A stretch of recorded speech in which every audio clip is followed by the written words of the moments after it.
Hello, knife lovers. Welcome to Knife Delights. Well, for today, I thought I'd do a video showcasing a couple of knives, vintage traditional slip joint knives that I found in local antique shops.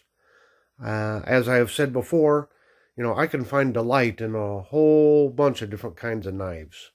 And there sure is a lot of delight and fun shopping around in the antique shops, digging around sometimes piles of knives and looking for that little gem. I've got a couple gems here I'd like to share with you. And on top here, we have what's referred to as an advertising knife. And on this one, it says prayer changes things. So this company probably, this was a customer order for maybe some churches or some other religious organization. And it's a tang stamp or a company that I did not have a knife from before and had never heard of before. There's a shot of it, and this is a Samco.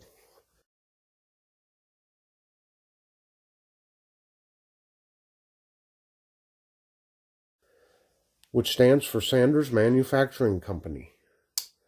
The company was out of Nashville, Tennessee. It was first started in 1919.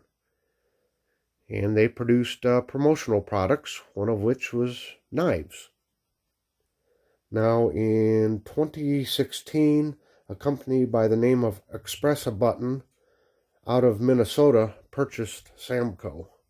And I have no idea on whether they produce knives or not. Looking on their website, it didn't look like knives were an option. But this is just a beautiful knife. Just a couple things to point out quick before I forget.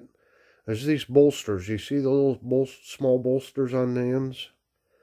I was thinking there was a term for those little bolsters, but I couldn't find it. But I'm assuming they had those little bolsters so that it gave them basically more billboard space here across the covers. But this is a two-bladed jack, serpentine.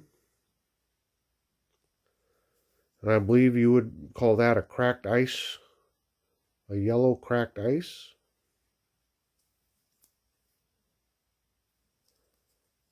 So the main blade is a clip point.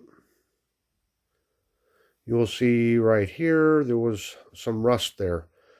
I did get a lot of that buffed out.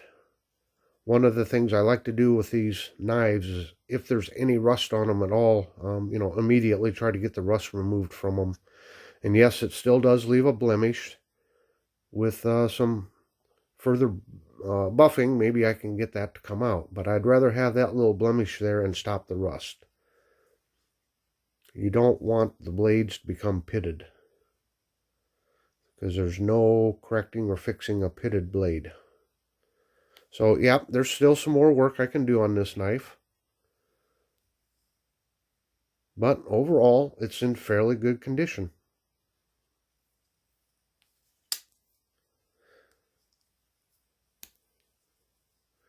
And the little pen blade here. And it's in pretty good condition. I find on a lot of these knives, the pen blades really weren't used very often. So usually the pen blades are in good shape. Come on and focus there for me. There we go. Get a focus in there. So, here's another, like I said, another company that I didn't even know existed, and now I have one of their knives. It's a company that's now out of business. So, it's just a nice little gem to add to my collection. And for an advertising knife, it's pretty well made. It does have brass liners. So, just a cool little knife. The other one here today is another company I had never heard of, a knife maker I'd never heard of. And it's a Stockman, equal-ended.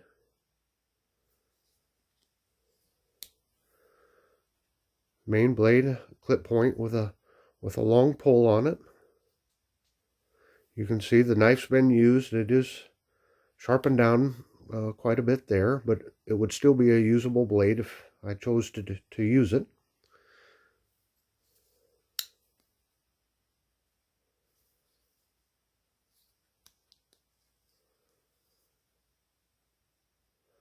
Now, interesting enough, on this Stockman, it does not have a sheep's foot.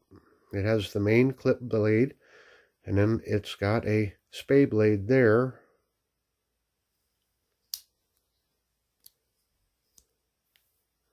And then a punch or awl. And the tip of it is broken.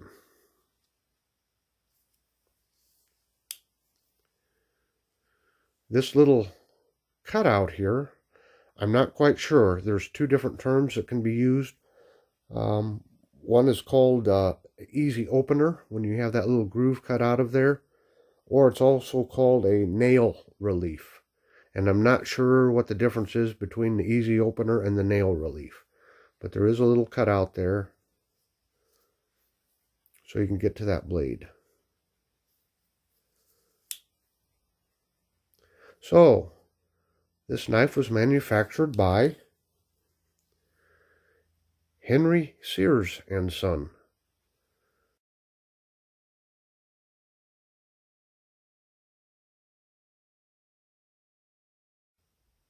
And it's got an 1865 on there. So Henry Sears first founded the company in 1865. So looking online, it looks like all of the knives and straight razors had 1865 on it. Henry Sears and Son was incorporated in 1883.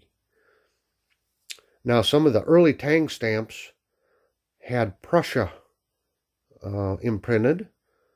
So it appears that Henry Sears was a Prussian knife maker, and it looks like he probably immigrated to the United States. And then him and his son, went into business together. I believe they had a plant in Chicago. And it is unclear later on, sometime in the 40s, somewhere in there, they were associated with Queen or Queen City or something. There was some old advertising brochures with, I don't remember if it was Queen or Queen City on it. So, of course, they're not in business now. But I was really taken with these scales, or the covers. This, I don't know, blood red, and it's almost like a wood grain to it.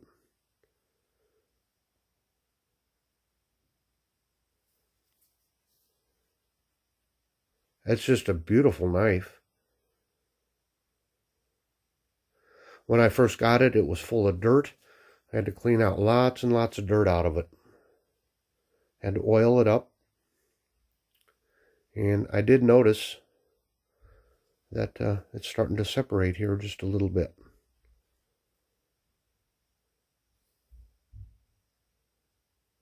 But brass liners in it. And as far as that little separation, I don't plan on carrying and using this knife, so that doesn't bother me. I have a whole bunch of these vintage knives, and I've tore some of them apart, and I've been practicing on repinning, and I need to get into learn how to make covers for these types of knives. So I'm practicing and learning. My biggest enemy is time. Just haven't had enough time to spend on working on them. So that, I think that little bit of separation there, that can be dealt with by just repinning the knife. But these covers, I'm really happy with these covers again. I saw it in a display case and it just drew me to them. Because the awl was broken, had a broken tip on it, they knocked a few dollars off on the price on it. So there you go. It still needs some cleaning to do, to be done to it.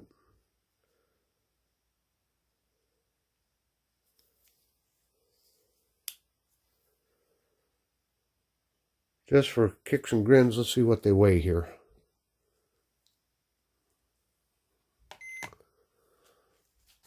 So that Stockman is 2.2 ounces. And the little advertising knife comes in at a whopping 1.4 ounces. So, a couple of little gems here I wanted to share with you. If you would like to see more vintage knives, please let me know. I've got several that I can review. If you like this video, please like, share, and subscribe. Leave comments below. And I wanted to point out, if I ever use a knife term that's incorrect, please let me know in the comments. I want this to be a learning channel. I'm still learning all the terminology.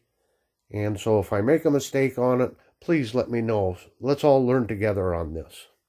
So until next time, I hope you found this video to be a delight, and go out and search for that little gem yourself.